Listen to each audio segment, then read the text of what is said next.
Sa entablado naman ng Teatro Kaugnay, nagningning ang Dulang Liab, isang world-class na pagtatanghal na nagpaalab ng damdamin at nagtaas ng pagkamakabayan, patriotismo at nasyonalismo ng lahat ng dumalo. Ulat ni Amil Alcantara. May nagpupunas ng luha habang may nagpipigil. Meron ding pumapalakpak sa tuwa at nakangiti. Ito ang halo-halong emosyong naramdaman ng mga tagapanood sa pagsasabuhay ng teatro kaugnay sa kabayanihan ng mga Pilipinong nagsakripisyo para sa bayan. Ang teatro kaugnay ang kauna-unahang pangkateatro na itinatag ng 7th Infantry Kaugnay Division Philippine Army sa pamumuno ni Major General Joseph Norwin Pasamonte. Tampok sa kanilang musical play na Liab ang mga orihinal na awitin at panitikan na layuning pag-alabi ng diwa ng nasyonalismo at pagmamahal sa bayan ng mga Pilipino.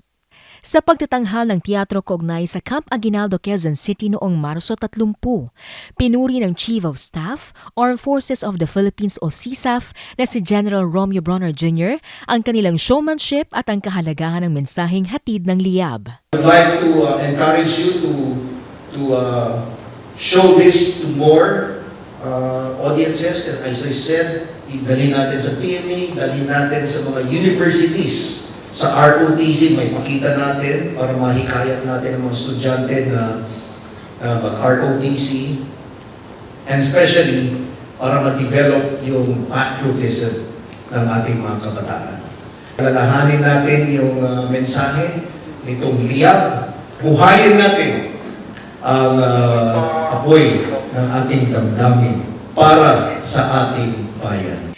Ikinatuwa ni Major General Pasamonte ang naging pagtanggap ni CSAF at ng mga manonood sa ipinamalas na husay at dedikasyon ng teatro kaugnay sa pagpapaalab ng diwa ng nasyonalismo.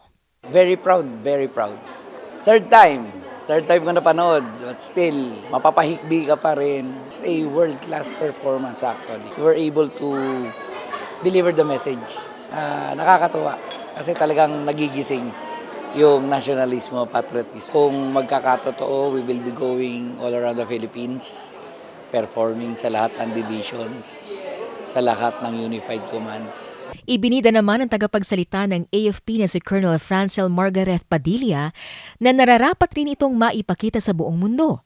Lalo pat kalakip sa naratibo ang pag-iral ng international law o United Nations Convention on the Law of the Sea na aniya'y hindi lamang laban ng kasalukuyang henerasyon bagkus ng susunod na salinlahi. It was phenomenal, no? Very high caliber yung performance. Yung acting nila really shows their passion and love for country. Nakita namin, no, yung fusion from historical claim to our contemporary modern challenges, no, na nandiyan na nga yung usapin ng West Philippine Sea.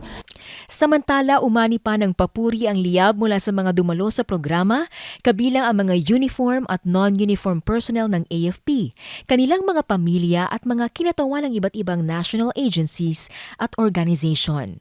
Talagang pinagyan ng preparation and for sure talagang puyat, pagod at maraming sakripisyo ang ginawa para dito, para mabuo. So, it's very engaging po and not boring since may halo siya styles na pang Gen Z. Hindi siya usually makikita in the AFP setting. Madami din ako natutunan as a homeschool student. Para talaga silang totoong artista. Napakagaling at ang gaganda ng mga boses. Eye-opener po yung ipinamalas ng teatro. Overall, ang ganda-ganda talaga ng play. Itinanghalang Liab sa General Headquarters ng AFP bilang culmination activity ng pagdiriwang ng Pambansang Buwan ng Kababaihan, katuwang ang Creative Expo at sa pakikipagtulungan ng AFP Gender and Development Office. Simula ngayong Abril, aarangkada na rin ang Liab sa Headquarters Philippine Army Fort Bonifacio, Taguig City at mga probinsyang nasasakupan ng Joint Operational Area ng 7ID sa Luzon, kabilang ang Aurora, Bataan, Bulacan, Nueva Ecija, Pampanga, Pangasinan, Tarlac at Zambales.